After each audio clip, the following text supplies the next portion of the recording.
I'm Julia Pastel. This is the Colin McEnroe Show. Colin's out today because he was carrying the Olympic torch to Rio and he tore his hamstring and he couldn't limp back in here in time. So sad. So we're going to talk today about the role of the understudy, the standby, the fill-in, the backup. That's me. So I'm here in the studio hanging out all alone. All our guests are by phone today. So like any good understudy, I basically have no idea what's going on. Let me paint a picture for you. I'm surrounded by chairs. There's mics. I have an iPad, paper everywhere. I have a phone board with like one call on it. And I can see the producer, the senior producer, and the sound engineers through a series of glass walls. And these are the people I do not want to let down. They're all waving at me. But I'm imagining all the different ways I can screw this up, including accidentally saying something a lot worse than screw on live radio and letting down all the very nice people here who I believe I can do an okay job being Colin. I have all the recommendations on how to be him. I think I've got to laugh at my own jokes, not stare menacingly into anyone's eyes, overpronounce the word tweet, but it is also totally possible that I'll find new, untested ways to fail. And I'm sure the rabid and Colin McEnroe fans are at this very moment throwing tomatoes at their radios. And yet, the show must go on. So as they say in the biz, WNPR is giving me a shove with love. This show is going to be awesome. I did some power poses. I remembered I'm a professional improviser. I memorized the blocking, which is only to just sit in this chair the whole time. And so let's do this. Okay, so later in the show, we'll talk to Audrey Levine, a performer who's covered roles in some legendary Broadway productions, and we'll talk to Elizabeth Nearing from the Long Wharf Theater in New Haven. She's not an actress, but she's got a great story of a time when she was called into service as an accidental understudy. But we'll get started, though, with Danielle Doherty. Hi, Danielle. Are you still with me? I'm still with you. Hi. Yes. Thanks for having me. 1 minute, still alive. So Danielle works in theater administration on Broadway, and she's a co-runner of @Understudies, a Twitter account, which is so much fun. And she joins us from NPR studios in New York City. How are you, Danielle? I'm good. How are you doing? I'm great. So You're doing great so far. Oh, my God. Thank you. Well, you would know because you're the biggest Understudy fan we found. So can you tell us how you got into this Understudy fan world and Twitter account? And, yeah, tell us all about that. What's your origin story? Sure. So I grew up in a small town in Virginia. I'd always been a fan of Broadway. My mom was born and raised in New York, would take us up here to come see shows, fell in love with that way. And when I was growing up, that was sort of when the internet community was coming up, and you could find people that had similar interests. And I found a lot of people on the internet who loved Broadway, and I would come up and see shows with them and things like that. And through that group, I met Shoshana Feinstein and Karen Marshall, who are the founders of Broadway Understudies. And we would go to concerts together here in the city that would feature understudies of shows. And one day they just told me they really wanted to create a place where you could find out when your favorite understudy was going to go on. Because as huge fans of theater, we've seen shows quite a few times. So seeing a new interpretation of a role in a show was always really interesting to us. So they started the website Broadway Understudies in 2007. And since then, it's kind of gone more to Twitter because that serves us, our format, a lot better. We also have concerts, our half-hour concert series, where we feature a lot of Broadway current and former understudies. So it's expanded since then, but I've always been a huge fan of Broadway and a huge fan of understudies. So can you explain to our listeners who maybe aren't in New York and don't see shows hundreds of times, what is the appeal? What is the appeal of following understudies? What's exciting or impressive to you about their skill set? I think understudies are so amazing and are not really as treasured as other actors, maybe lead actors, because some of them aren't on stage every night. Swings, for example, aren't on stage each night. They just go on when they're covering a track. For understudies specifically that are in the ensemble and also go on, they have to know their track as well as somebody else's track and be ready to go on in a split second. Swings know up to like 14 tracks, and they can go on in what's called a split track, which is doing the most important parts of some of the roles. And sometimes they even go on for a different gender. So having that skill set and being able to use that skill set incredibly quickly is just absolutely fascinating to me. Yeah, that's so interesting. And I do want to get deep into that in a little bit. So I guess one more thing is, like, what qualities do you think it takes to be a great understudy? What kind of people are the best understudies? I think the kind of people that are best understudies is probably very organized people, knowing where you have to be at a certain moment in the show, also being able to work on your feet, both metaphorically and literally, but changing your role if you're doing a split track, just knowing where to be, or having being a good coworker to your cast so they can, as you said, shove with love and know where you're supposed to be and help pull off that show. Awesome. Well, this is all great in theory, but let's talk to a real understudy. Real live with us, we have Julie Eicher. Julie, are you still there? I'm here. Thanks so much for having me on. Yes, I'm 2 for 2. Very good. So far. Julie is currently performing in the touring production of The Phantom of the Opera as the member of the Corps de Ballet and Ensemble, and she's understudying the supporting role of Meg Geary. She joins us from Washington, D.C., where she's performing at the Kennedy Center, which is amazing. So, Julie, we heard that you just went on as Meg last week. Is that true? Tell us the story. Yeah, it's been great. I actually just got bumped up to being an understudy. One of our dancers left the tour to go join the American in Paris tour, and the role of the understudy got passed on to me. So I just had my put-in rehearsal this past Friday, and it was a little terrifying, but it was great. It went really well. Yeah. So I'm so glad that you said put-in rehearsal, because I'm so curious. So what is the process like, and what exactly is a put-in rehearsal? How do you prepare in 1 day or 2 days or an hour to jump on stage? Well, so basically I had a couple days of rehearsal spread out over about 2 weeks, and I got kind of lucky in this track because I already know all of the ballet choreography and didn't have to do, too much learning of brand new material. That being said, I, had to figure out how to be in a totally different space on stage, being in a totally different relationship to all the other actors and dancers. And so finally last Friday, I, put on my costumes, I put on a new wig and made it out on stage. And you kind of have this aha moment, because in rehearsals, you're only there with, maybe 1 or 2 directors or, the dance captain. And then all of a sudden you have all these bodies around you. So all of a sudden it's sort of starts to make sense, and everything kind of comes together. So actually it was good. It was pretty exciting, I think. I mean, that's fascinating to me, especially we should define the term tracks, as both of you guys have learned it. So actually, Julie, could you define that for us? What does that mean? So the interesting thing about, about Broadway productions, Broadway touring productions, is that usually everybody's part is referred to as a track instead of a role, because that's kind of how it works on stage and backstage. It's kind of this machine where everybody has, their own pathway, and they all, we usually hope, work together in a more or less seamless way. So when I came into the show a little over 9 months ago, I replaced one of the dancers and took over her track. So I basically just did everything that she did backstage, on stage, and tried to work my way in without stepping on too many toes. Yeah. So yeah. It seems like, especially for a dancer, and I mean anyone who has to deal with complex blocking, which for the true layman is how you're moving around on stage. With both choreography and blocking, there's so much spatial reasoning and physicality to it that it really blows my mind to think about how you could move even from one dancing position to another from night to night. How does your mind feel when you're moving in a brand new track for the first time?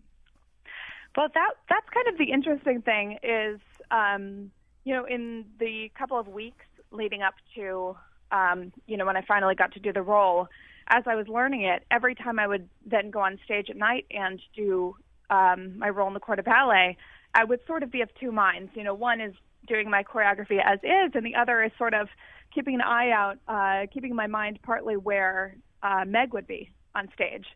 So it's a little bit of, a coordination challenge. And as Danielle said, I kind of have nothing to complain about. I'm more in awe of the swings who understudy, 5, 10, 12 roles. So it's a little bit of, a challenge in coordination, I think, mentally, even more than physically. Yeah, and you must have also worked a lot with other people who are understudying on stage. So can you talk to us a little bit about the relationship between the actors on stage and kind of the subtext of actors and dancers supporting someone who's just out there doing their best? Well, I think what's kind of nice about having, all these understudies, whether they go on for principal roles or whether the swings are moving up into ensemble tracks, is it kind of keeps it interesting. We're doing, more or less the same show. We hope the same show, 8 times a week, 50 to 52 weeks out of the year. And so when we have somebody who steps into the role who doesn't usually do the role, it kind of brings a new life and a new energy to the production, whether they're ensemble or principal. And, as both of you said, the concept to, help these people along is to shove with love. So, do people actually say that? Want to persuade people to be in the right place. But it does add like a great energy and sort of like a liveliness to the production. I think that's so interesting because, I've had friends and I myself have been through the experience as an audience member where you see an understudy or you get that little slip of paper and there's understudies in the cast, and to the audience who's so trained for TV or whatever, there can be a sense of disappointment or like you're not seeing the real thing. But on the other hand, seeing a live production actually working things out in real time, as you say, is very exciting to see. Yeah, it's so funny how the audience reaction to Understudies is just kind of different from the reaction to Understudies and the regard to Understudies that we sort of have in our community. Even just the other day, an understudy for Christine, our leading lady, was on, and you hear people, as they're coming out of the theater, you hear them saying, "Wow, she was great." And even for an understudy, there's sort of this underlying expectation in the audience, I think, that the understudy is less than, when that's usually not necessarily true. It's just kind of, they might just have a different take on the character. They might be,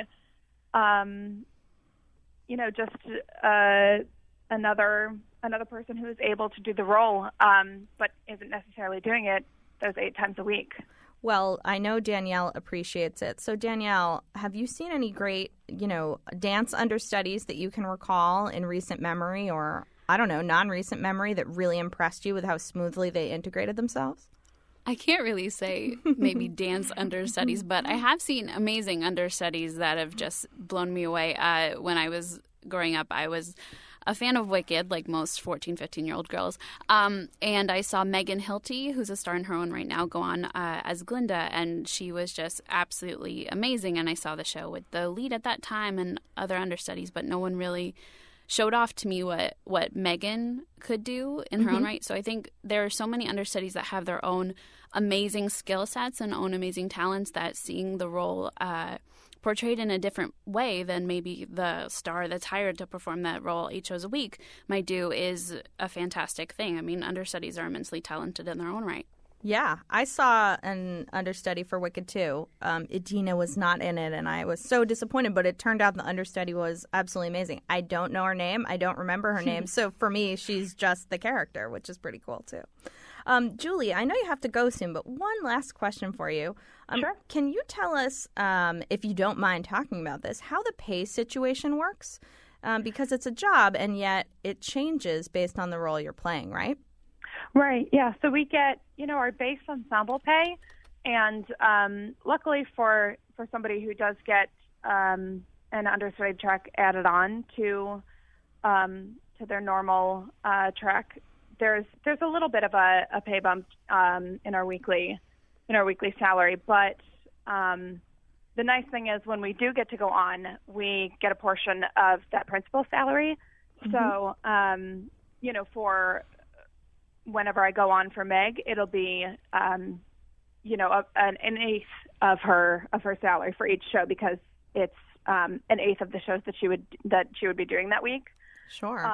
So somebody who is, say, the understudy for Bette Midler when she's, going to Broadway in the next couple months is going to be lucky because she's going to be raking it in, as they say.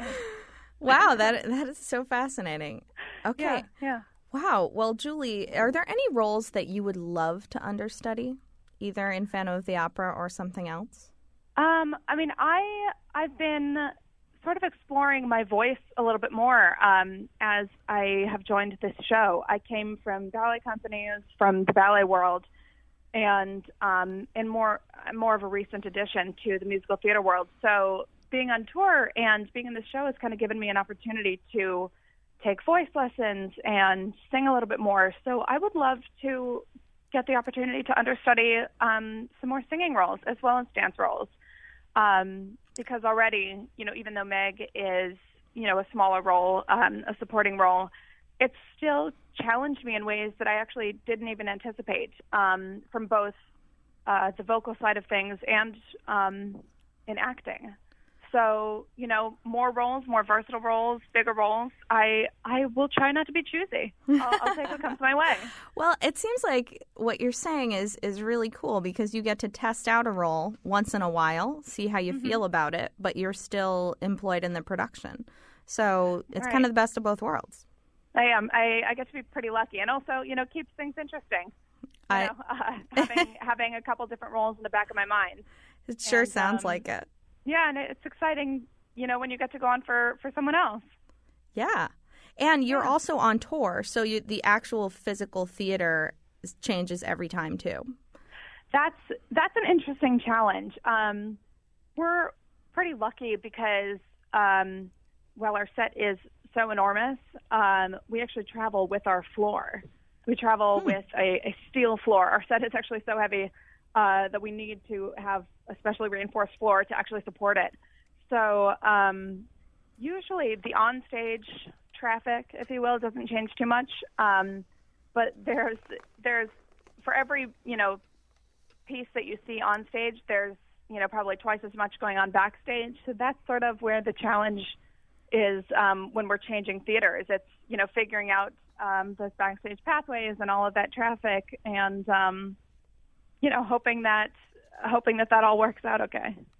All right. Well, thank you so much for talking with us, Julie. We know you have to get to rehearsal. Yeah, I got to get to rehearsal. That's work never stops. Very important. Danielle's going to stay with us, and we'll see you guys in a few. I'm Julia Pastel. This is the Colin McEnroe Show. We're talking today about the understudy, the standby, the fill-in, the backup.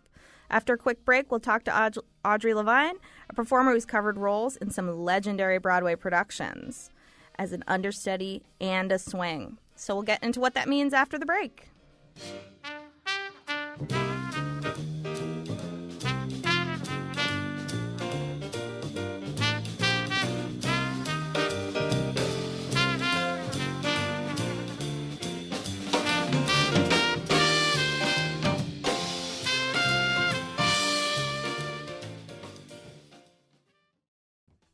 I'm Julia Pastel, and this is the Colin McEnroe Show. Colin is out today because he was mauled by the last of the monarch butterflies, and we're not sure when he'll recover, so we're talking today about the role of the understudy, the standby, the fill-in, and the backup. I'm still joined by Danielle Doherty. Hi, Danielle. Hi, how's it going? Good. Ready for more? Ready for more understudy geeking out? Definitely. Great. Well, she's the co-runner of the @Understudies Twitter account, and she joins us from NPR's studios in New York. And we also have a new, absolutely expert understudy with us, Audrey Levine. Are you there with us, Audrey? I am. I don't know how much of an expert I am. Oh, compared to me, you're an expert. That's the standard. And you are a singer, an actress, a dancer, a performer all around. And on Broadway, you've been a swing, an understudy, and a standby for what I consider to be legendary productions. Well, you just have to say the word Carey and everybody's ears perk up, right? Yes. Yes, absolutely. And with that tantalizing tease, we're just going to hang on a second because we wanted to start this segment with a clip from the web series Understudies. It's a really hilarious mockumentary about a woman who gets her big break. And this clip is from the first episode, which you can watch in its entirety at understudiestheshow.com. Hey, Astoria, it's Clark. Hey! Yeah. Yeah, so listen, are you sitting down? Sitting where? No, I said, are you sitting down? No, I'm making coffee. Oh, I just wanted to check because, I just heard that this actress, Astoria Bagg, just booked a part in the hottest Broadway show of the season, Twilight at Tiffany. Really? Yes! Yes! I know. Once in a lifetime, dream come true opportunity, Astoria. Like, even though it's not a part, there are no lines or anything, and you don't actually go on stage night to night, just to be understudying a lead in a Broadway show. It's a dream come true. And no, you're not just understudying Holly. Hold on. You're understudying Holly, Jemima, Goldie, and old Maud Levitt, the landlady. Old Maud Levitt. I know, which would be hilarious. I love that character. The play is Twilight at Tiffany's. It's a sort of vampire erotic version of the original Breakfast at Tiffany's. Groundbreaking, first of all. Combining two franchises. It's like, yes, let's get fans of Audrey Hepburn, fans of Robert Pattinson. If they could have sex, I would want to see it. That's what we're paying for. So, wow, that's got to be the worst sounding show of all time. Danielle, we started to get in the last segment into the lingo here. Can you explain the hierarchy of understudies, standbys, and swings, who's who, and how that all works? Sure. So a standby is not on stage, but usually only covers one role or two roles. They have to be within here on Broadway, they have to be a couple blocks within the theater until a certain time in the show when they're allowed to go home. Understudies are on stage every night, but also cover another role in the show. They also have their own track that they do. Swings are not on stage normally, but when they are covering other tracks, they can be on for those tracks and sometimes cover more than one track if they have a split track or something goes wrong. Wow, awesome. So, Audrey, we're excited to have you because you have been all three of these things. Is that correct? That's my dubious reputation, yeah. So I would love to hear, you've understudied for so many shows, and I mean, you're very accomplished everywhere. But your Broadway show resume in particular is really sad. It's very sad. I think it's wonderful. So if you could just take us through the few shows that you've been in and how they all turned out, that would be awesome. Well, my very first Broadway show was called Mooney Shapiro Songbook, and it was the last musical to play the Morosco before it got torn down, which gives you a hint at my age. And I understudied Judy Kay, and the interesting thing about that show, they made a really big deal about the fact that there were 5 major characters on stage, that they weren't wearing body mics, and this was a big deal. This show is not mic'd.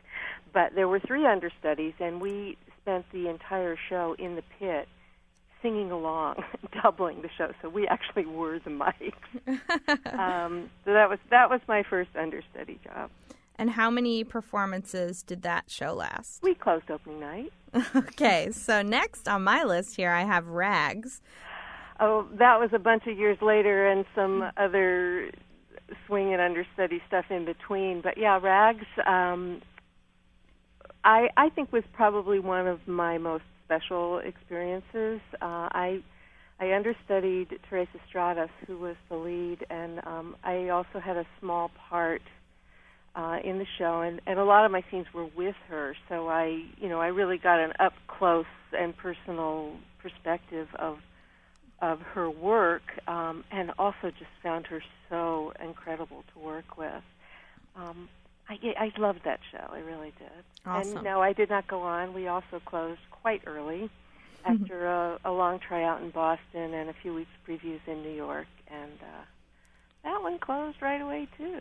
And then you were doing all kinds of other shows off or on non-Broadway stuff. And then here we have the legendary 1998 Carey. you were in Carrie, or you were a standby for Carrie. So please tell us all about that. I was in the back of the house for Carrie. I don't know if you recall, Carrie was a co-production with a Broadway producer and the Royal Shakespeare Company in Stratford-upon-Avon. Mm-hmm. This just sounds so pretentious. Incredible. Stratford-upon-Avon. And it started, the first part of the production was done in England, and then it was going to move to Broadway. The deal being that half of the cast had to be British, half had to be American. Same with the crew, same with the designers. The unions really kind of worked out this real 50-50 thing. And Barbara Cook was playing the part of the mother. And once they started in previews in England, she wasn't really happy, and it wasn't really working out, and she made it clear that she did not want to go to Broadway with the show. I was doing regional theater at the time and got called in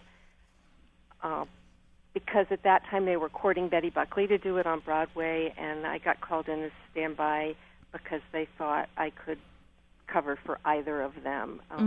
And no, I didn't go on because I know that's going to be a question we're going to get to anyway. But yeah, so I had a wonderful, wonderful time in England with Barbara, and short but wonderful time with Betty in New York.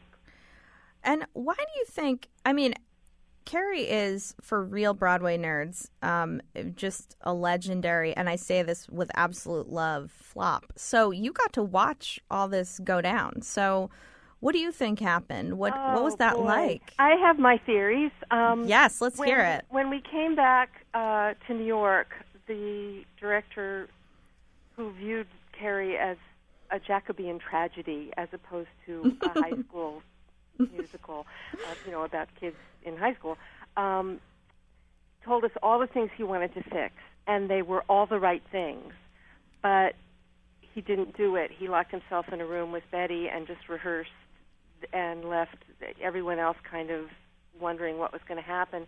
Debbie Allen was the choreographer on the show, and whether or not you liked her work, she was an amazing spirit and really kept the morale of the company up and kind of kept them rehearsing whatever they could. But the changes didn't really happen. A little naughty little story. I'm a knitter, and I always knit during rehearsals. It helps me to concentrate. And when I would be sitting in Betty's rehearsals, I would be knitting. I don't have to look at what I'm doing, so I was watching and listening. And the stage manager came over and whispered in my ear that, Miss Buckley thinks that if you're going to be knitting in rehearsals, you're not really paying attention, so she doesn't want you in here anymore. Oh. Now, this makes it sound like she was horrible. She was wonderful to me. She really was lovely, but this was just a thing that happened. So I had to watch the show from the back of the house every night. I stood there with the press agent and not only watch the show every night to track any changes, any script changes or blocking changes, but also to watch the audience. Oh. And sometimes I would be on the number 10 bus on the way home, and I'd see someone carrying the playbill, and I'd say, well, what'd you think? Not letting on that I was involved. And I remember one couple in particular that said, we just came to laugh because our friends told us this was so horrible. Oh. And we really liked it, so we came back without them so we could enjoy it. Wow, that's so, fascinating. One night we thought, okay, this is going to work, and the next night it was like, oh my God, this is the worst thing ever. and you just didn't know. But it really was two different shows. There was the crazy, funky, horribly designed, trashy dancing and these beautiful young kids just being crazy kids, and then there was the tragic story of the mother and the daughter, and it's like there were two different plays, and they never really met in the middle. One of the things that struck me, and again, this is just my take on it, I think that in a story like that, the kids are laughing at Carrie and making fun of her. If you're allowed to laugh in the beginning, then you get the punch of feeling for her later. It's like, I shouldn't have been laughing at her. This is a really sad story. But anything that got a laugh got cut. Because he didn't want anyone to laugh at his darling little Carrie. And she was darling. She was absolutely fabulous. 16-year-old Lindsay Haley. Wow. So look at how much humor is in Stephen King's work, but no laughs. And I think that was part of why it was so tragic. Yeah, He had wow. nowhere to go. Well, it sounds like you've given this a lot of thought since Probably a lot more than the 80s.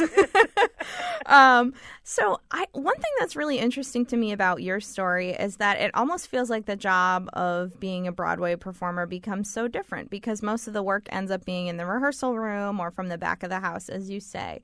I imagine that's rewarding in its own way. It's more about doing the work than performing a role for the public audience. It's different. There is the challenge of being prepared and rehearsing. Sometimes rehearsing in a vacuum. When a show runs for a while, then there is an opportunity for understudies to rehearse with other understudies and other company members and really get a feel of being a part of the company on stage. But a lot of it is just done in your own head or in your own living room or coaching with the musical director one-on-one. And I think the hardest part is when you're thrown in with all those other bodies for the first time. Although, in my experience, except for one experience, usually the company is incredibly supportive and almost excited when an understudy goes on. They really want them to do well, one, because they want them to do well, and they're excited that they have the opportunity. But also, they don't want their show messed up. Yeah. So it's like, all right, if you blow this entrance, then I can't make my quick change. Sure. So it's good if it goes well for everybody. Yeah. It's such a positive way to practice change and surprise and all that good stuff that makes live theater exciting. And I heard a little bit. I'm sorry I didn't hear the whole beginning of the first segment, but. Again, what happens backstage is sometimes the biggest shock. You can know all your lines and all your blocking and all your harmonies and your dance steps, but unless you've really rehearsed having to do a complete wig and costume change in 15 seconds, that is probably the scariest part of the whole event. Sure, you don't want to kick over Carrie's bucket of pig blood by accident and ruin the made prop. With Karo syrup.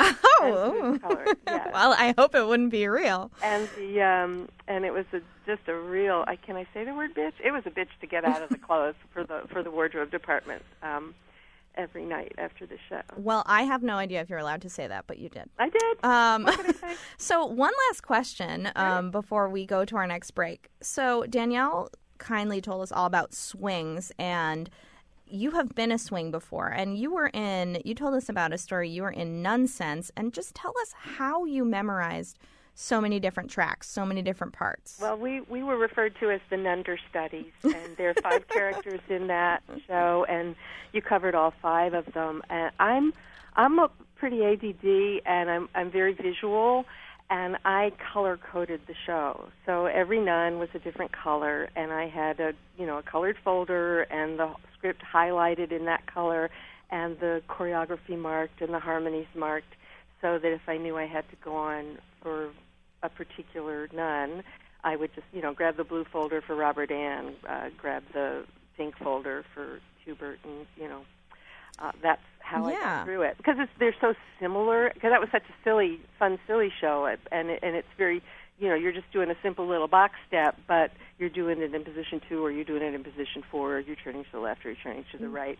And I actually did go on for 4 of the 5 parts. Oh, that's amazing. And I think one thing I didn't really realize until we were researching this show is that not only are you changing your dance steps, you're changing your vocal part, because you got to have all those harmonies covered. Yeah, who's on top here, who's singing alto, who's singing melody, yeah. Wow. Well, that is so cool. Thank you so much for talking with us, Audrey. It's been fun. And thank you, Danielle, for continuing to provide context. And we're going to get back to you. We're going to let Audrey go. I'm Julia Pistel. This is the Colin McEnroe Show, and we're talking about what it's like to understudy to prepare for a role you may or may not ever get to play. When we come back, we'll talk to Elizabeth Nearing from the Long Wharf Theater in New Haven. She's not an actress, but she has a great story. And we'll take your calls at 860-275-7266. Please tell us your stories about filling in at the last minute. Tom Brady, call us. Lyndon B. Johnson, call us. Substitute teachers, call us at 860-275-7266 after this quick break. Hi, I'm Julia Pistel, and this is the Colin McEnroe Show. Colin's out today because he got a horrifying paper cut, and he could be gone for months. So we're talking today about the logistics and psychology behind the life of an understudy. So today's show was produced by Jonathan McNichol. Betsy Kaplan is running the board, and Katie Tolarski is answering the phones, and she also happens to be our executive producer. Greg Hill is our tweet master. You can tweet him and us and such at WNPR Colin. We're also on Facebook, and we have a webpage at wnpr.org/Colin. The part of Bill Curry today was played by Joe Biden, who was called out, so the part of Joe Biden was played by me. What I'm saying is, I'm Bill Curry. Okay, so we are still here with Danielle Doherty, but first we're going to go right to the Nearing story. So Elizabeth Nearing is a community relations manager at Long Wharf Theater in New Haven. She's not an actress. Let me just emphasize that point here. She is not an actress. She went to school for directing, and she started at the Long Wharf as a resident, their term for interns, assistant directing their productions. But the Long Wharf doesn't use understudies, and, well, she got called in 2013. Let's hear the story. So since I was out of town, I jumped on Metro North and memorized the lines on the train on the way back. And there was a snowstorm, and I had some trouble getting home. And I was up all night memorizing and had fittings and stuff first thing, and then was on stage the next night. It was just, I found out, and then 24 hours later, I was on stage to a full house of people in a show with an abundance of, moving parts and costume changes and some key timing. Could you just describe the moment where you first found yourself on stage? I think I whited out. I think it just was autopilot. There was there was so much adrenaline, and so I think the actual going through the motions of the show, I almost feel like I didn't do anything. I just sort of went through the motions, and everyone else on stage helped guide me. I mean, there's just incredible support of those people. What I do remember is the moment at the curtain call when I realized I had done it. I was like, oh, it happened. I did it. But I think the first moment on stage, I think I just was too nervous to even know where my body was. But it goes on autopilot, I think. That's amazing. So how long did you perform for? For a week. I was on for 6 shows, I think. It was Wednesday through Sunday. So do you think that you would have found yourself acting on stage at all in that portion of your life had you not been thrown into this role? I don't think so. Not at all. I had in high school, I wanted to act, but I had decided at 15 that directing was the thing I wanted to do. So only ever did little projects for fun here and there. So I never would have predicted or expected or anticipated that being something that I jumped into. All right. So sometimes you can be an understudy without even knowing it. So Danielle, can you talk to us a little bit about what you think is the emotional challenges of being an understudy? I mean, it can be really thrilling, or it can be really difficult, or really, as we were saying earlier, emotionally difficult because the audience is sometimes against you, or at least very wary. Absolutely. I think it's two big emotions, being excited that you're going to go on and also being worried what will the audience think, because depending on who you're understudying, you could hear boos as you're about to get on stage. So just being confident in your craft and how well you know the role and your cast being around you is an important thing. It's a feat. Have you ever seen someone boo an understudy? I have heard people boo understudy sometimes when the understudy is quite, or when the lead actor is quite famous, and the understudy goes on for them. But I mean, most understudies on Broadway are there because they are absolutely amazing. I know the story from London recently. The star of Funny Girl over there, Sheridan Smith, had some family issues and had to pull out of the production for a time, and people were very angry that her understudy, Natasha Barnes, was on, and I heard crazy stories about people booing, but after she went on, there were so much media about how amazing she was, and she ended up performing that role for a couple months, and I saw her in the role, and she was absolutely amazing. Wow, awesome. So we have a call here from a friend of ours, Carolyn. I'm just going to put her on the line. Carolyn, are you with us? Hey, Julia. Oh, my God. Yet another person I haven't hung up on. This is a wild success. So Carolyn called in to tell us about feeling like you're not the first choice. Can you tell us your story, Carolyn? Yeah. Well, I've never actually been cast as an understudy. I have been cast as a second choice, which is arguably sometimes worse than an understudy, because when you're an understudy, the expectations and situation it's clear. You know that you may never get to perform the role. You know you're working what you're working towards. But if you get cast in, for example, I've been cast in a commercial, and you're not told in the upfront that, oh, you were our second choice. You find out kind of, it's like you put it together by the fact that, oh, I was called like the day before. You notice when you get to set that wardrobe has someone else's name on it and it's crossed out and now it says yours. The call sheet will have something else in it that they've changed. So you know that you were a second choice. So it's kind of like, it's like winning the beauty pageant, and and then they step back and you get to take the crown as the runner-up. And you're happy, but at the same time you realize, like, I almost didn't get this. So I think in some ways for me, it feels sometimes worse than just being the understudy or not getting it at all. Not like I'm not happy to get the work.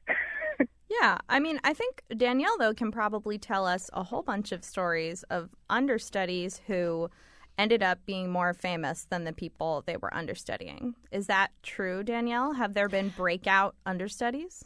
Yeah, I mean, there's a ton. Sutton Foster, who's the star of the TV show Younger, was originally an understudy in the production of Thoroughly Modern Millie, and the lead actress had to pull out for whatever reason, and she became the star, and she actually won a Tony Award for it. And other countless actors have started out as understudies. Colin Donnell, who's on the show Chicago Med, I think it is.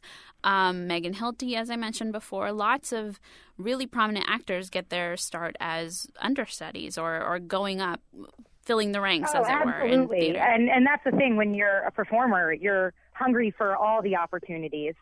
So it's still a great opportunity. But there is that one moment on set where you realize how close you were to not having that opportunity. And you find that moment of finding it out that way can sometimes be a little jarring. And it becomes, for me, sometimes I have to say, all right, well, you're here now, and that's all that matters. But there is that moment where you begin to question, well, who turned this down, and why did they turn this down, or what happened? Sure. Yeah. Mm-hmm. The neurotic performer in you comes out. Well, yeah, and I have this quote here. There was an interesting New Yorker article recently about understudies because of all the amazing Hamilton understudies there are.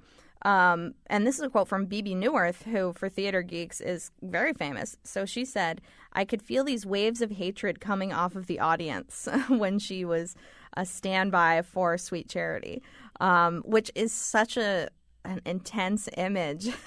But then you get to be Bebe Neuwirth. So, it can work out. It can work out. You just hope that you never find out that you were someone's second, third, or last choice.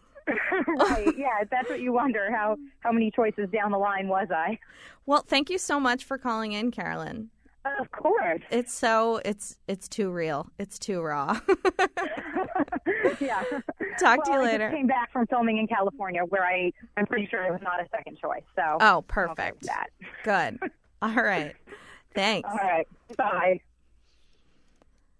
So, Danielle, we have just a couple minutes left. So, I would like to hear about this. You put up an Instagram, I think, of a guy who's understudying for cats. Do you know who I'm talking about? I think you're talking about Aaron Albano. I am talking about Aaron. Can you tell us all about what he's up to now? This is a brand new production of Cats, and I'm just so delighted by this understudying role. Well, we've known Aaron for a while. Aaron was an understudy back in Newsies, Allegiance. He's understudied in quite a few Broadway shows, but he's swing in Cats, which just started and is selling out like crazy. But he covers almost all the Cats, so having to know all of those roles is insane, and including the fact that they have to do their own makeup. So him having to know the makeup plots is something else entirely. Wow, awesome. Yeah, I saw on his Instagram that he has to have shoes that are painted for like 14 different little paws. So that's adorable. Absolutely. And I don't think he's been on yet, but for some understudies that have to go on in previews, if something would happen, you don't even have your own costume yet. So you might have to be borrowing somebody else's costume. Wow, awesome. So tell us, this is your time. We only have a few minutes left. Like, who are your absolute favorite understudies working right now, and why are they awesome? Oh, gosh, it's like picking a favorite child. I mean, I have a lot of incredible favorite understudies. One of my favorites is Andrew Chappelle, who's a swing in Hamilton. He has a ton of fans. He has his own little following. They call him the Beyonce of Broadway. But he is so funny and so talented. He covers all the men in the show, I think, but Hamilton. So he's fantastic. There are a lot of great ones in Hamilton. Javier Munoz, who was the standby for Lin-Manuel Miranda, who just took over as Hamilton. He's fantastic. There are just so many good ones. I feel like I'm only saying Hamilton, but there are. Well, that's that's expected at this point. Yeah, absolutely. And a show with such a following, really, there's fans for every person in the show. And I feel like with our culture that's a little more obsessed with celebrity, especially now, that and Twitter and things like that, each actor sort of has their own voice and can have an established social media presence and things like that. So they're really making names for themselves. Excellent. Well, I'm going to take a quick phone call here from Mike. Mike, are you with us? Yes, I am. All right. So, Mike, tell us, you are the fourth person I have successfully not hung up on. I'm super proud of myself. Congratulations. You're doing well. Thank you. Another couple of hours, you'll be a professional. So tell us about your experience or your point of view on Understudy. Well, I'm sitting here listening to the show, great show, and I'm trying to, how do I relate to it? I've done plenty of theater, and I've never been an understudy. I've either gotten a role or went to the street. But then I've been on a lot of sports teams. And I'm not the best athlete. I'm not the worst. I can play. So I found myself being an understudy on every position of every team I was ever on because waiting for a position, waiting for something to open up so I can come in and fill in and show them that I could play or to fulfill that position and take it over from somebody. Sure. Yeah, it's so interesting because we don't think of sports and theater in the same realm. You know, in high school movies, they're enemies, but it is the exact same spirit of you're a team and you're just going to jump in when the spotlight hits you, right? Whenever I can help the team or whenever, the team needs me or somebody's sick or something like that and you fill in. And, that's, the really good teams. I've been on other teams where, hey, everybody was just as bad as me and we had fun. Well, Mike, thank you so much. That is such an interesting perspective, and we really appreciate you calling in. Have a good day. Bye-bye. You too. All right, Danielle, we are out of time. Oh, no. What was that sound? He's still on. Okay, so Danielle, tell us about the concerts. So we've had about 6 concerts so far called Half Hour. And what that is each actor will bring to us 2 songs. During the pre-show, our audience will pick which song they would like to hear the actor sing. And then our musical director will call the actor up. They'll tell us a little story about being an understudy. And then our music director will tell them what song the audience has selected for them to sing. And it's sort of a play on being ready at the last second to go on and know what you're doing and not knowing what you're going to sing or what exactly you're going to do until the moment before you do it, which happens a lot on Broadway. Wow, that sounds like so much fun. You have been awesome. We're done. Thank you, Danielle. You are the best. And you did an amazing job. We're going to follow you at Understudies. You should tweet about this. I'm pretty Absolutely, sure. Definitely awesome. Well, I made it. I made 2 mistakes, and I will leave it to the listeners to figure out exactly what they were. If you can figure it out, you can write to us or tweet us. And you know what? Don't send your reviews because that's the best part of being an understudy. You don't actually get to have to do that. So thank you so much to the whole gang here at WNPR for a really fun experience hearing about Understudies on the Colin McEnroe Show. Vernon, Danbury, Waterbury, Oliveberry, Woodbury, hitting on New Britain. Vernon, I already said that one. Avon, Farmington, yeah.